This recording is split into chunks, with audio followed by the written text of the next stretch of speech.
السلام عليكم ورحمة الله وبركاته، متابعينا الكرام الأحباب الأفاضل، حياكم الله جميعا. اليوم جاي لكم فيديو جديد ومفيد إن شاء الله يستفيد منه الجميع وخصوصا المغتربين في السعودية، وهو إطلاق خدمة جديدة تستطيع من خلالها تحديث جوازك آليا. تدخل على الموقع تحدث جوازك. لكن قبل ما نبدأ بالشرح أتمنى من الجميع فضلا لا أمرا أن يسووا اشتراك، تعليق، متابعة أو تفعيل زر الجرس. حياكم الله جميعا ونبدأ. قبل ما أبدأ بالشرح لابد أنه يكون ببالك هذه الأشياء. أولا التقديم عن طريق الجوال، ثاني شيء صورة شخصية لك 4:6، ثالث شيء صورة واضحة للجواز، رابع شيء صورة الإقامة، خامس شيء الجواز يكون موجود معك، سادس شيء أسماء 2 من أقاربك وأرقامهم. تمام، نبدأ. تتوجه إلى أي متصفح عندك وتكتب السفارة اليمنية، بيطلع لك في نتائج البحث السفارة الجمهورية اليمنية في الرياض، تضغط عليها وبعدين هنا 3 نقاط: الخدمات الإلكترونية والإصدار الآلي للجوازات. هنا بينقلك إلى صفحة البيانات ومعلومات حول الصور وحول الشروط حاجة زي كده. تنزل لتحت وتوافق على التعليمات السابقة عشان تفعل معك وتدخل عبر النفاذ. من خلال النفاذ تستطيع الدخول إلى صفحة البيانات.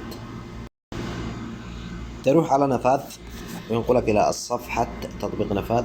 إذا عندك تطبيق نفاذ تدخل رقم الإقامة، من ثم بيأتيك الكود على التطبيق. لكن إذا ما عندك تنزل لتحت تدخل اسم المستخدم وكلمة المرور. الآن تنتظر الكود لين يأتيك برسالة نصية.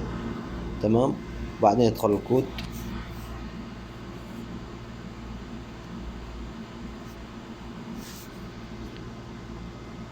من ثم متابعة بينقلك إلى صفحة السفارة وهي إدخال البيانات. هنا ادخل رقم جوالك،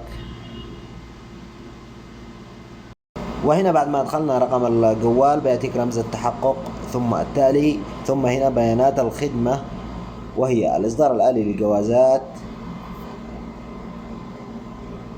وخدمة تجديد جواز السفر، ثم التالي بينقلك إلى خدمة عنوان السكن أو بيانات عنوان السكن. تسجل عنوان السكن كامل ثم تضغط على التالي. ننتقل إلى الخطوة التالية وهي البيانات الشخصية، وهنا في بيانات غير مكتملة مثل المهنة، ضروري تسجل مهنتك والحالة الاجتماعية واسم الأم. وهنا أنا بسرع الفيديو عشان نختصر الوقت ويكون الفيديو قصير.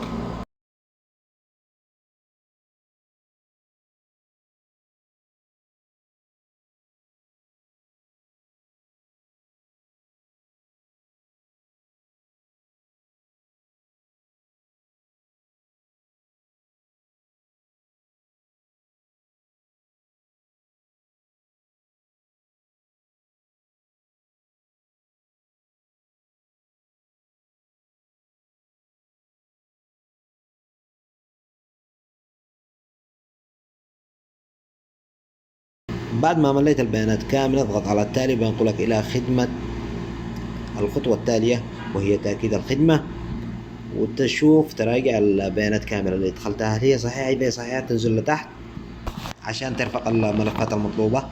أول شيء صورة الإقامة تبعك، تشوف المقلد اللي حطيته فيها وترفق صورة الإقامة.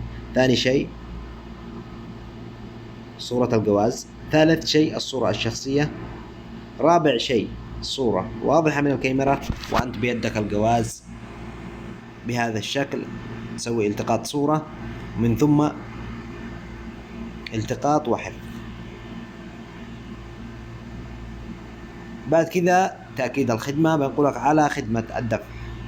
رسوم الخدمة وهي 430 ريال إذا كان عندك فيزا أو مدى. أنا بدفع من الأغلب مدى. سجل رقم البطاقة الموجود خلف بطاقة الصراف. ثاني شيء تاريخ الانتهاء موجود خلف بطاقة الصراف. ثالث شيء اسم حامل البطاقة وهو موجود على الصراف برضو، على كرت الصرافة. رابع شيء وهو رمز التحقق. رمز التحقق موجود خلف البطاقة. بعد ما عبيت البيانات كاملة تمام، تضغط ادفع الآن، وبعدين ينقلك لك على صفحة رمز التحقق أو كود التحقق. ورسوم الخدمة هي زي ما قلنا 430 ريال. يجيك الرمز بعد ما تملي الرمز. مبروك عليك الدفع، وإن شاء الله تكونوا استفدتم. أتمنى من الجميع يسوي مشاركة للفيديو عشان تعم الفائدة للجميع.